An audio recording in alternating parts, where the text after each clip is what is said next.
நண்பர்கள் அனைவருக்கும் வணக்கம். இந்த வீடியோவில் சிலிண்டர் திட்டத்தின் மானிய தொகை உங்கள் வங்கி கணக்கில் வந்துச்சா என்று செக் பண்ணுறதுக்காக எளிய வழிமுறைகள்.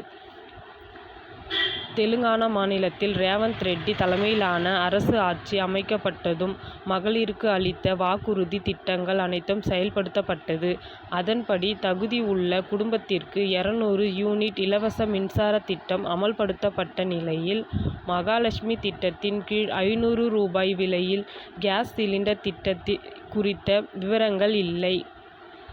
ஆனால் தற்போது அரசு சார்பாக 18.86 லட்சம் பேருக்கு மாநில சிலிண்டர் திட்டத்தை பயன்படுத்த தொடங்கியுள்ளதாகவும், 59.97 கோடி வரை மானியம் வழங்கப்பட்டதாகவும் தெரிவிக்கப்பட்டுள்ளது.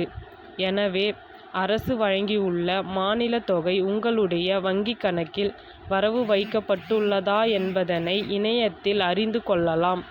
மேலும் இதுபோன்ற வீடியோக்களை தெரிந்து கொள்ள நம்ம சேனலை லைக் பண்ணுங்க, ஷேர் பண்ணுங்க, சப்ஸ்கிரைப் பண்ணுங்க. தேங்க்யூ.